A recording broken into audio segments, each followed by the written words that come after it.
Las Biblias en el libro de los Hechos.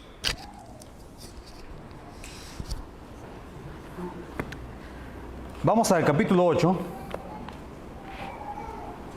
del libro de los Hechos de los Apóstoles y vamos a leer el versículo, vamos a iniciar desde el versículo 18. Dice así la Escritura. Hechos capítulo 8, versículos 18 hasta el versículo 24. Y como vio Simón que por la imposición de las manos de los apóstoles se daba el Espíritu Santo, les ofreció dinero, diciendo: dadme también a mí esta potestad, que a cualquiera que pusiere las manos encima, reciba el Espíritu Santo.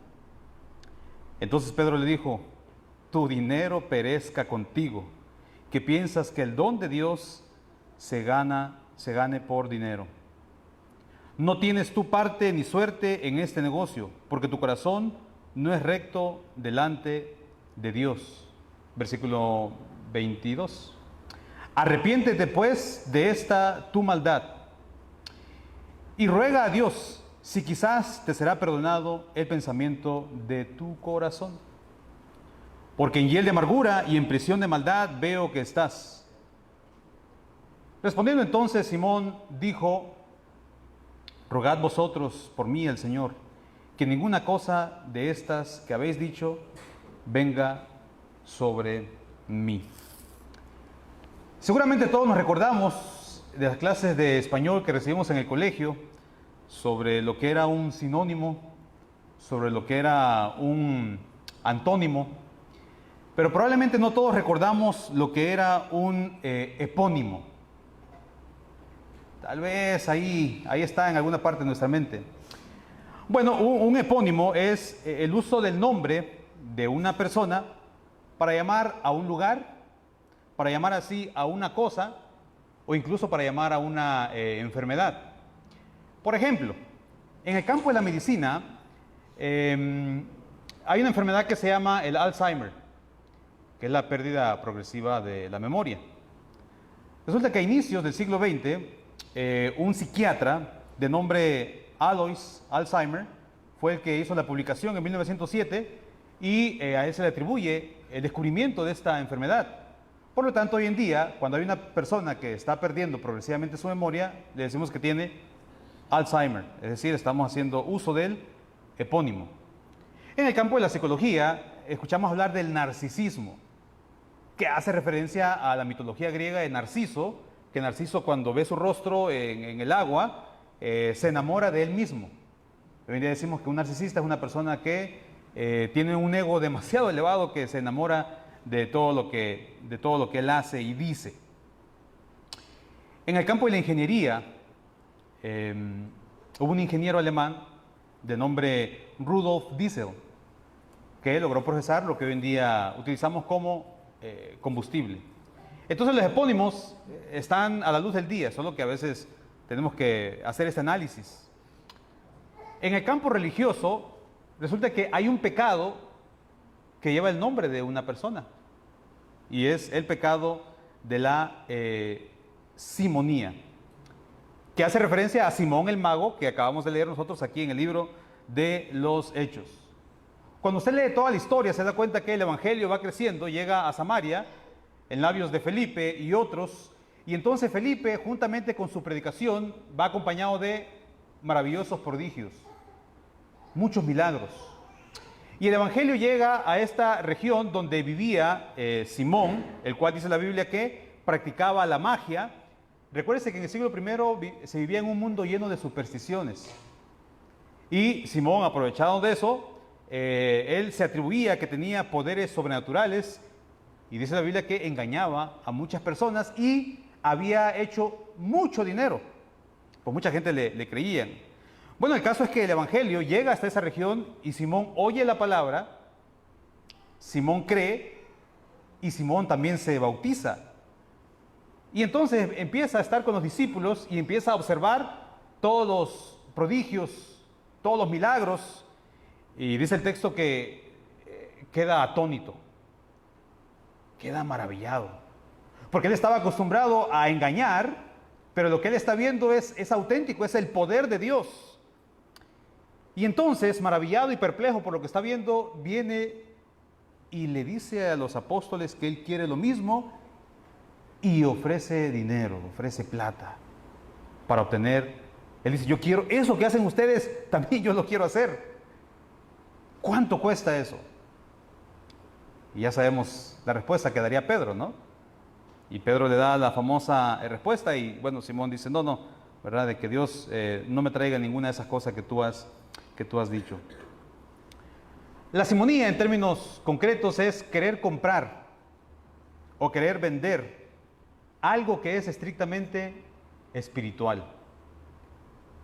O dicho en otras palabras, hoy en día tiene matices como de obtener algún beneficio o algún privilegio de algo que es estrictamente espiritual. Los comentaristas no se ponen de acuerdo si Simón realmente se convirtió. Algunos dicen que esa conversión no fue auténtica.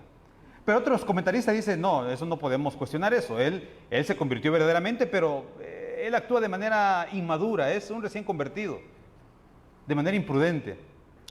Bueno, no se ponen de acuerdo, pero lo que sí está claro es que él intenta comprar algo espiritual por medio de dinero. Los primeros 3 siglos de cristianismo nos ofrecen historias maravillosas de líderes llenos de convicción. Gente que estaba dispuesta a dar su propia vida por sus convicciones religiosas. Leemos historias de grandes mártires en estos primeros 3 siglos. Pero en el siglo IV hay 3 eventos que van a cambiar radicalmente la historia del cristianismo y eso va a hacer que la simonía se extienda por diferentes partes del imperio. En el año 313 se conoce como el famoso Edicto de Milán. Usted se debe recordar cuando el emperador Constantino y el emperador Licinio dan este edicto donde de alguna manera se pone fin a las persecuciones a los cristianos. Y ahora los cristianos ya no son más perseguidos, ahora tienen libertad de culto. Unos años más tarde, el mismísimo emperador dice que se hizo cristiano y convoca el primer concilio ecuménico el año 325 ante muchas controversias teológicas que había en aquel tiempo. El emperador convoca y así entonces se logra estructurar la doctrina oficial de la iglesia. Pero en el año 380, el emperador romano Teodosio, él viene y él hace oficial el cristianismo como la religión del imperio. Y bueno, muchos se van a dar cuenta que estar afiliados al imperio, estar pegados al poder, trae muchos privilegios. Y aquella iglesia que una vez era perseguida, ahora pues hasta ha hecho alianza con el Estado, ha hecho alianza con el imperio. Y esto hizo que algunos miembros del clero, algunos líderes religiosos, empezaran a obtener ciertas tierras, ciertos privilegios, ciertas riquezas. Y la gente se dio cuenta que si era parte del clero, si era usted un líder importante dentro de la iglesia, usted, por ejemplo, era eximido de impuestos.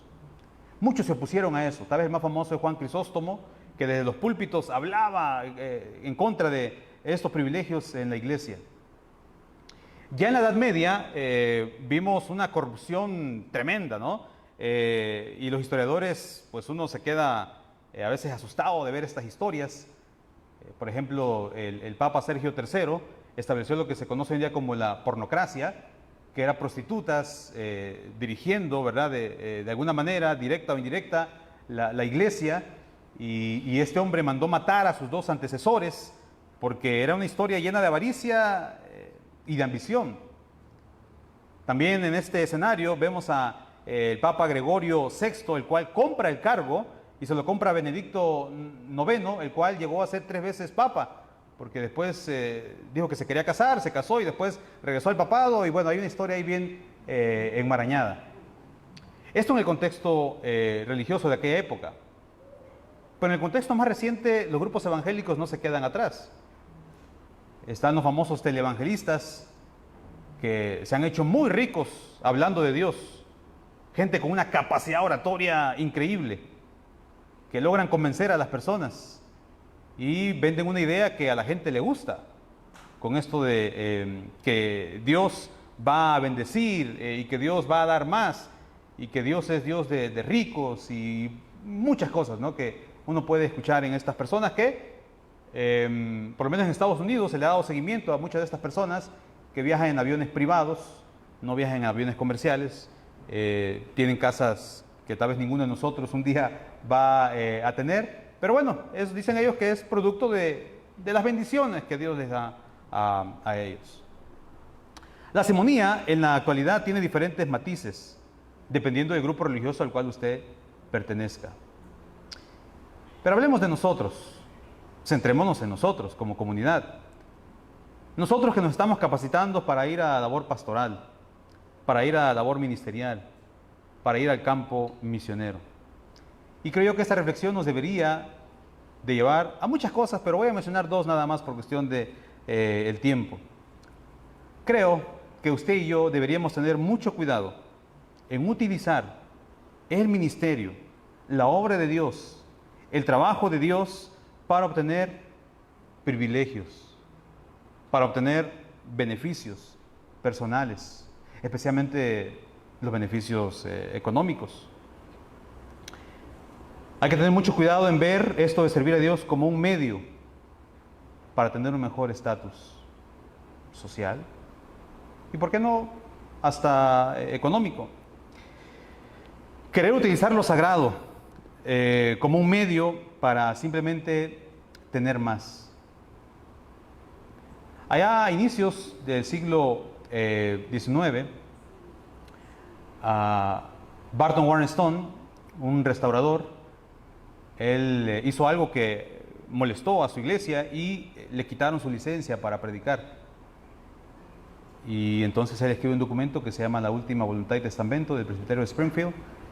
Y en ese documento él dice que solo los que han recibido el llamado de Dios deben ejercer ese ministerio.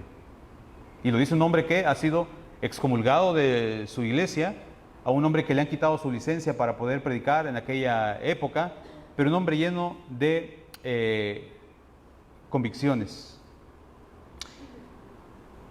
Cuando usted no es impulsado por el llamado de Dios a estar a cargo de una congregación, de una comunidad, usted va a trabajar con gente muy vulnerable, gente quebrada, gente con tremendos problemas.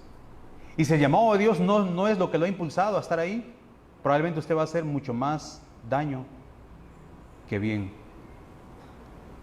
Y vemos personas que se han aprovechado de la posición que tienen ante aquel que está en dificultad y vulnerabilidad. Ojalá, hermanos, que tengamos nosotros mucho cuidado en que sean las cosas económicas los que nos motivan. Escuché la historia de un ministro que le cortaron su sostenimiento y dejó de reunirse. Y la iglesia quedó sin predicador, aunque el predicador vivía en la comunidad, pero como ya no recibía remuneración.